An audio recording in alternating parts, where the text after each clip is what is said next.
Praise the lord. దేవుని శ్రేష్టమైన నామమునకు మహిమ కలుగునుగాక. ఈరోజు దేవుని వాగ్దానము, నీవు క్రిందకి చూచెదవు. పరమగీతములు 4వ అధ్యాయం 8వ వచనము. ఈ ఉదయకాల సమయంలో గనుడైన యేసయ్యే మనందరితో మాట్లాడుతున్నాడు.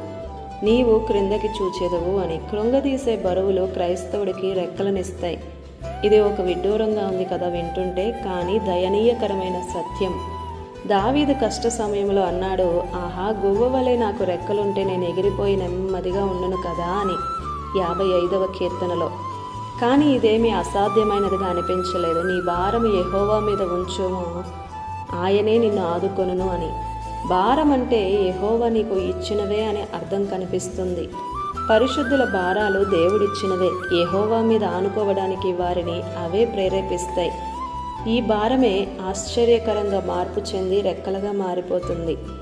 రెక్కలొచ్చి పరిశుద్ధులుగా ఎగిరిపోతారు. ఒకరోజు అలా కూర్చొని ఆలోచిస్తే నాకున్న భయాలు, భారాలే నన్ను మృంగేసేలా కనిపించాయి. ఒక్కటే ఆందోళన, ఏం చేయాలో తెలియని పరిస్థితి. వెంటనే ఒకరు గుర్తొచ్చారు. వెంటనే ఆ సమయంలో ఆయన పాదాల మీద పడి ప్రార్థించి ఆయనతో మాట్లాడాక కానీ ప్రాణం తెప్పరిల్లలేదు. మీరు అనుభవించే ఉంటారు కదా, బలహీనులమైన మనకు పెద్ద పెద్ద బరువులు ఉండడం అన్యాయం. కానీ మీరు మీ చింతలో మునిగి ఉండగా ఎక్కడి నుంచో ఒక మెల్లని స్వరం స్పష్టంగా నాతో అంటుంది, ఈ బరువు నిన్ను లేవనెత్తుతుందే గాని నిన్ను అనగదొక్కదు. అప్పుడు అర్థమైంది నా స్థానం ఈ భారానికి క్రింద కాదు, దానిపైనే అని. దేవుని ఉద్దేశం బరువు మొయ్యడం కాదు, అదే నిన్ను మొయ్యాలి.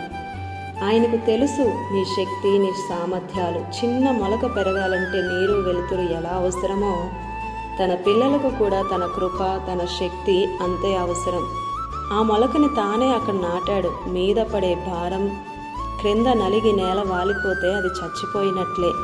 అదే ఆ భారాన్ని అధిగమించితే జీవం, శక్తి అధికమవుతుంది. మన భారాలే మనకు రెక్కలు. వాటితోనే కృపాలోకాల అంచులకు ఎగిరిపోదామా?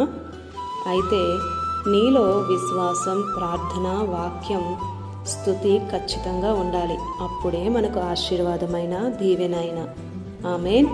ఈ దిన వాగ్దానం మనందరి జీవితాలలో నెరవేరాలని కోరుతూ దేవుని సువార్త పరిచర్యలో మీ సహోదరి ప్రసన్న.